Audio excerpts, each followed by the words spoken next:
Hey everyone, it's Nick here from Childcare Business Growth, and today I am super excited. Now, I put Joy on the spot here. Before I go into this, I'm first of all very, very grateful for this lady joining me. Joy is, first of all, an inspiration to me. Now, we're working with Joy. Joy's out in the US, and what time is it with you, Joy? First of all, before I go into everything right now.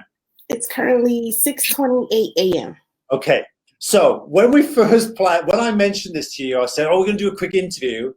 Joy didn't realize this was going to be live. Okay, so I've really put Joy in the spot here, guys. And bear in mind, it's like 6:30 in the morning where Joy is right now. Okay, so I am super grateful for Joy jumping on this call. And I want Joy, I'm going to ask you to give an introduction to me, but I just want to cover one point quickly. The reason why I thought it was so important to do this live today is because vision boards are massively important to my family and I, all of our children. My wife and I have them.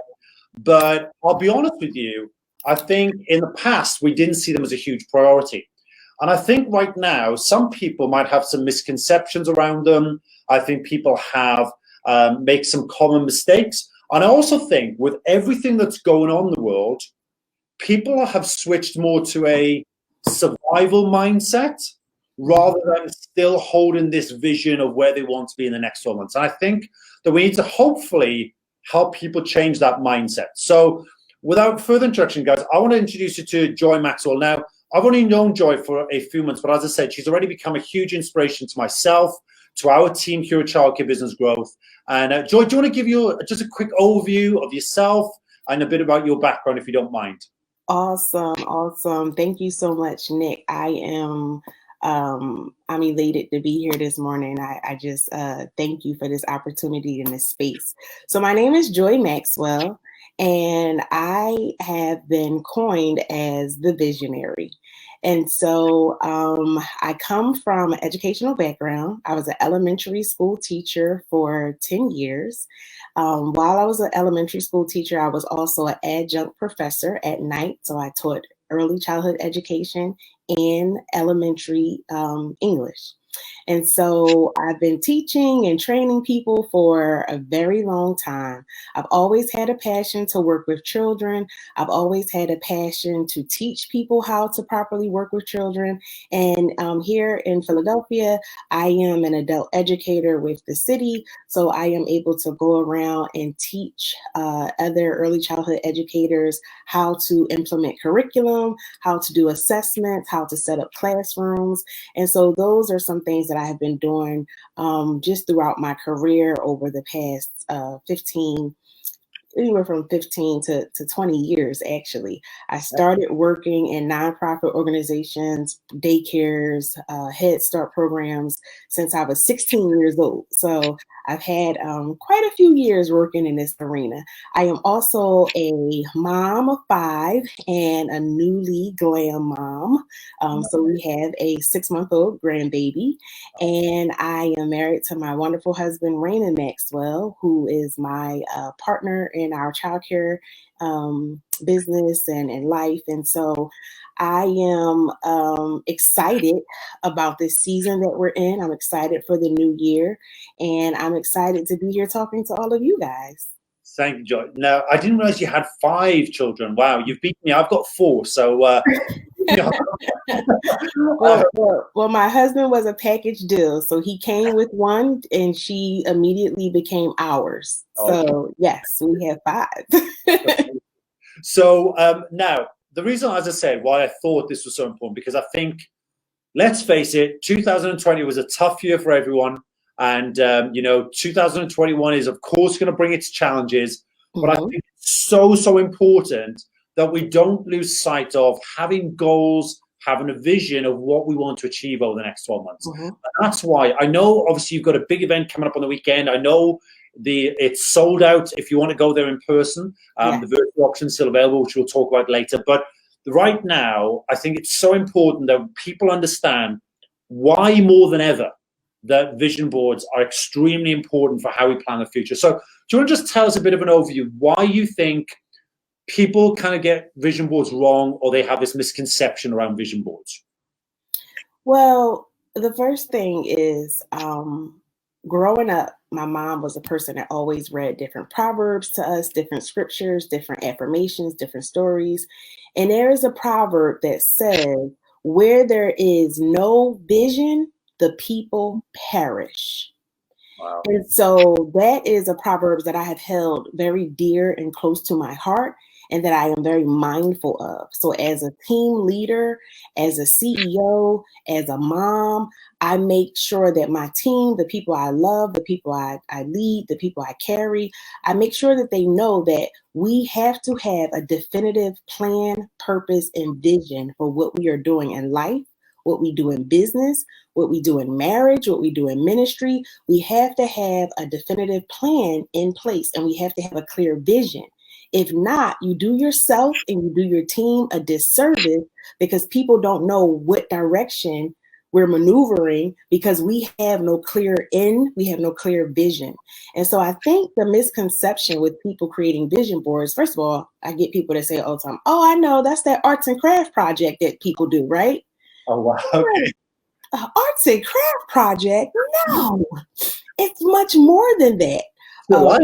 Thing I realize is that, I was telling Nick, when we do these projects and when we do these things with our family, I have a 15-year-old, and the first thing he does is, he goes and gets the pictures of the most expensive cars, the most expensive bikes, the most expensive Rolexes, and he's like, this is what I want. This is what I want to put on my vision board. And then I have to kind of scale him back a little bit and say, okay, so where do you see yourself successfully in your grades? Where do you see yourself successfully in your body? Like, what's something you want to work on? What are your thoughts that you want to, accomplish this year? I want you to do things that are already in your arena. So right now, as a 15-year-old, we know that you will not be getting a Lamborghini. So once we kind of, bring him back to reality, and this year especially has been very beneficial, because we created this workbook to work through 4 vision boards. And I think this workbook is just game changing. And so I want people to, dream big, definitely. Dream, your wildest and your biggest dreams. But after you dream, after you visualize, what strategic steps are we putting in place to work through this vision and to make sure that this vision is going to be obtainable? That's the part that people miss the steps. Yeah. They put the pictures up, they put the fancy husband and wife, but then all year long, I wanted to manifest a husband, but it didn't happen for me this year. All year long, you didn't go anywhere, you didn't join any websites, you didn't, put yourself out there, you didn't let anybody know you were single. You did the same thing, and so you yielded the same results. Now, if you're ready to do something, let's put those steps in order to actually achieve it. Yeah, it's a very good point. And I talked this one through my son the other day. He's saying, "Oh, I want to be fit. I want to be strong." I say, "Okay, well, what does that look like? Yes. What's the end goal?" But also as well, we talk a lot about being, setting SMART goals. You have to be able to measure them along the way. Does that mean you're going to run 3 times a week for 20 minutes? You have to have some kind of metric in place, don't you, to track that? So that's a big one. So let's break down, if you don't mind, what are the common areas you encourage people to put on their vision board from a personal and a family point of view first? So the first area that I try to tell people is to focus on your mental. What are my mental goals? What are my things that I kind of want to hone in on mentally, emotionally? Because what I realize is there are a lot of business owners, there are a lot of busy parents that emotions take over them. They very emotional. They slip into depression. And it's like we have to get out of our own heads and work through some of that. So emotionally, physically, financially, what are your goals? What do you want to focus on? What do you want to hone in on? And what do you want to fix? Yes. And the big one as well for, is what types of things do you find people get wrong with these? When they set, for example, a financial goal, or they set, this personal goal around themselves, what kind of things go wrong when they set these out? So The one of the major things is I see people that say, I want to make this amount and I want to make this amount a year. Yeah. And so if you want to make this amount, what steps have you put in place? What strategic plans have you lined up? And then how have you broken it down? So if you tell me you want to make $1,200 this year, we need to break that down and say, okay, well, that means you need to make at least $100 a month. And if you know you want to make $100 a month, then that means you need to make at least $25 a week. Yeah. And then whatever you have to do to hit $25 a week, whether you sell water, whether you sell candy, whether you sell potato chips, you have to make sure that you have a plan in place, a step-by-step plan in place to make that $25 a week. That then adds up to the $100 a month. That then will add up to your $1,200 for the year. Yeah. So we have to put strategic steps in place, and we have to visualize those steps. And the other one as well, I find, is, let's face it, a lot of childcare businesses have struggled over the last 9 months Yes. with inquiry numbers, etc. And if they had this goal, let's say they had this big goal 12 months ago, they were going to be full with a waiting list, etc. But, that obviously things have happened there in those scenarios. But again, you're going to have those months where you're going to have a dip, you're going to have a bump in the road. Something's going to happen. And one of the common things I find that businesses generally don't tend to adjust for is when they get that blip, they get that bump in the road. Let's take the scenario you just said around, hey, you've got to do $100, etc. But what if you don't make anything this month? Well, how do you then need to adjust the next few months to be able to make that? That's a massive, I find, is a big problem. The other one for me as well is a big thing is around, I find that I speak to a lot of people that say, I've got a vision board, I've got a plan, I do it with my family, but they don't have a vision board for their business, but more importantly, a vision board that they share with their team and their business.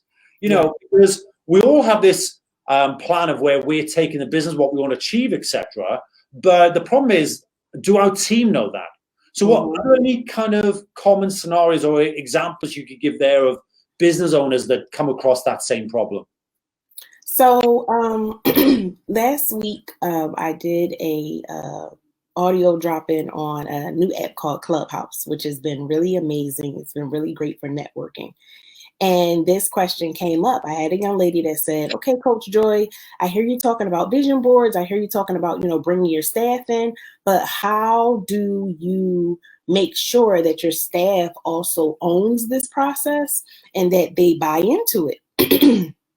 And so what I shared with the young lady is, when we do our yearly vision board events for our staff, when we talk to our staff about their vision, we do introduce what the vision and the goal and the objective is of the childcare facility. But what I found is the best way to cultivate a team is to celebrate a team. So we tell them what our goals is, what we want to see, what we want to hit, but this is how we get our staff to buy in. We ask them, what have you accomplished since you worked for us that has been your aha moment? Like, wow, I did this because I work here at this childcare facility.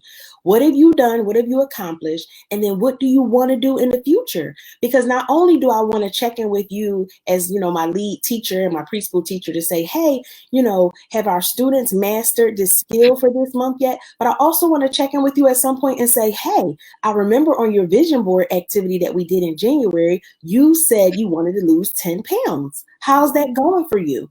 And cultivate them and celebrate them, because then they see, oh, she doesn't just care about me as a worker here for her organization. She cares about me.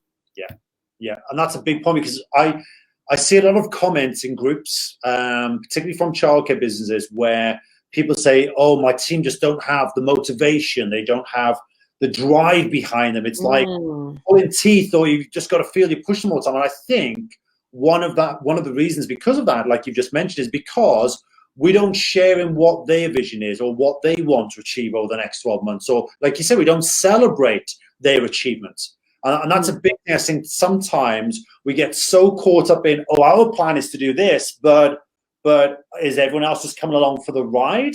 Where do they fit into that? And have we taken them into consideration, our team into consideration too.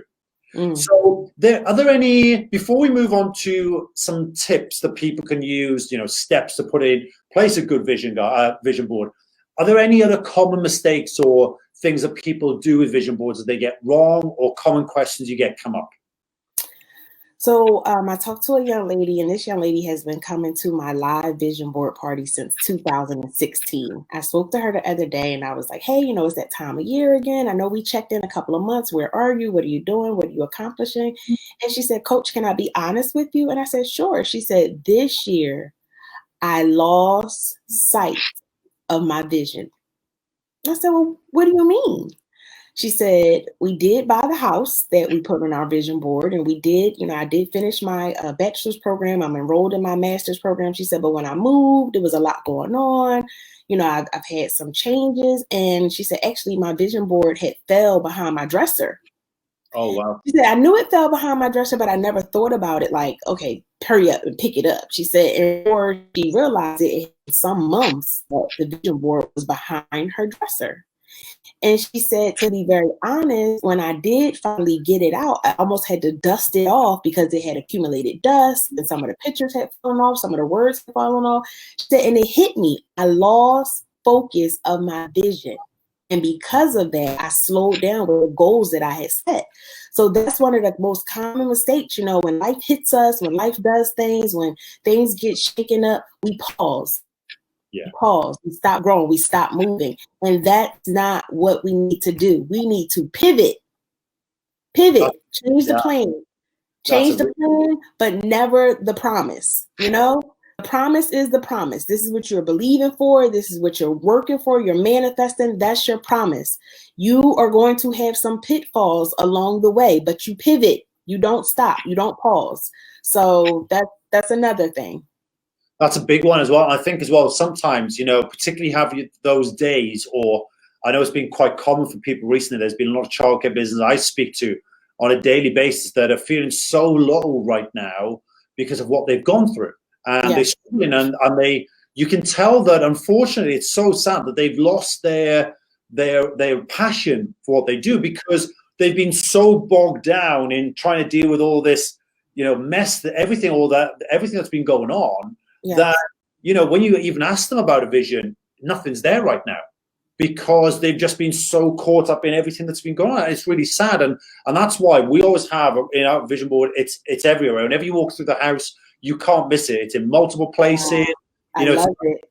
No, it's so important for us, brushing your teeth. There's a small version. As soon as you walk in our home office, there's a big version that hits you in the face as soon as you walk through the door. I totally agree with you that if you don't have that visual all the time, it's so easy to get distracted and get caught up in the day-to-day that we lose track. And then what also happens, I feel, is that people get so caught up in the day-to-day, they don't allocate any time to then be working on that vision board or towards one of those steps on that vision board. So that's another common problem I find as well, is that if you don't have that daily reminder, it's too easy just to get sidetracked and, just wander aimlessly. So one big one. Now, I know we're going to touch on briefly about your event coming up. I'm super excited about the event you've got coming up on the weekend. I know our team have booked in for your event virtually on the weekend as well. Now, just one thing before we go into that, tell us a little bit about some steps that you recommend people would put in place if they were to start to do a vision board. Because let's face it, if you haven't done one yet, there's never been a better time to do one. And what steps do you recommend that they go through? So I tried to write these down as 5 steps. Let me keep it small for you guys. The first, and I feel like the most important step, is to start with acknowledgement and gratitude. I want to acknowledge who I am today, where I've come from, where I've been, what I accomplished last year in 2020, even though it was the craziest year we've been in. I want to acknowledge who Joy is currently, what she's accomplished, what she's been through. I want to even acknowledge, you know what, Joy, you could have did that better. You could have did that thing, that event, that friendship, that relationship. You could have did that one better. Acknowledge all of that. And then from a heart of gratitude, be thankful. Be thankful. Have that gratitude. You know what? 2020 was rough. I didn't accomplish everything that I wanted to accomplish, but I am grateful that I still have my life. I still have health. I still have my strength. I still have a mind. I still have another opportunity. Start there. That's my first step. And that's a big one because that environment welcomes in everything else that you're going to do. The next step, you have to start with a mindset of growth. Your mindset has to be so laser that it does not matter what you experience. Yes, we acknowledge and we are grateful for where we came from, but now our mindset is saying we are going further. We are accomplishing more. We're more focused. We're more loving. We're more nurturing. We're more giving. Our mindset is now growth, growth, growth, growth, and how we're going to do it. Okay, that's my second tip. My third tip is you have to be in a clear, clutter-free environment. You have to be. You have to be. It's order that precedes everything else that we do. If things are not in order, if things are in disarray, my mom used to say, messy bed, messy head. Yeah. You have to get to a place of clarity. You have to get to a clean place. You have to get to a place that looks crisp, that looks, fresh, that has a beautiful view. Get somewhere, And I know people are saying, well, it's a pandemic right now. We got a lot going on. What are we going to do?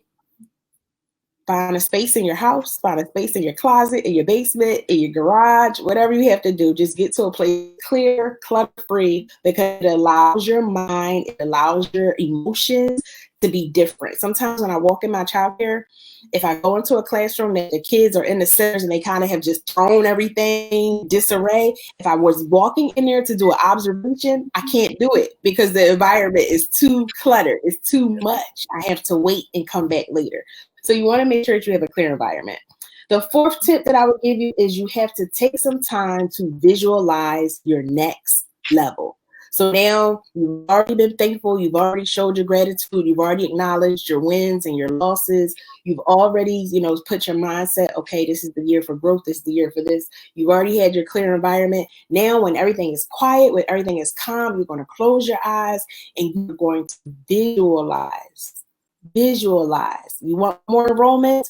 You're visualizing those students coming to the door, ringing the bell, the parents calling your phone, signing up, whatever your biggest, greatest desire, dream, whatever it is, you are visualizing that. And you're going to be serious about this. People are like, oh, here we go. I hadn't visualized anything. Well, that's a problem. When's the last time you became like a kid and just had a daydream? Visualize, okay? And then my fifth tip is to have fun doing this.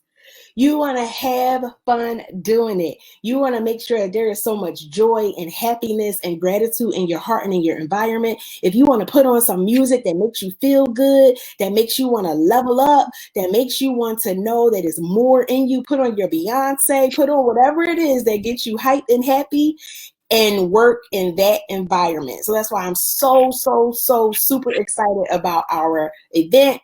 Half of it is VIP. So we're going to have a few people in the room. We're going to have an environment that is going to cultivate thoughts and dreams and desires. So those are my tips. They are awesome tips. And guys, look, just a quick point here. Now, as Joy's mentioned, the event on the weekend is now closed to guests. It's a limited space. It's purely VIPs. It's now sold out. But Joy has been very, very kind to give us a link where you can attend this event virtually. Okay, we've got a discount for you guys, everyone in the Childcare Business Growth community. I'm very, very grateful for Joy sorting this out. And what I'm going to do after this, I will post the link in the comments down below where you will be able to take advantage of that offer. And it's only available for people inside the Childcare Business Growth community, guys. Now, Joy, I want to thank you so much for especially taking the time out of your day so early in the day. I think it's important to point out as well. Joy, just tell everyone what time you normally get up and start your day, if you don't mind. So I get up anyway at 4 a.m. every morning. Guys, 4 a.m., okay?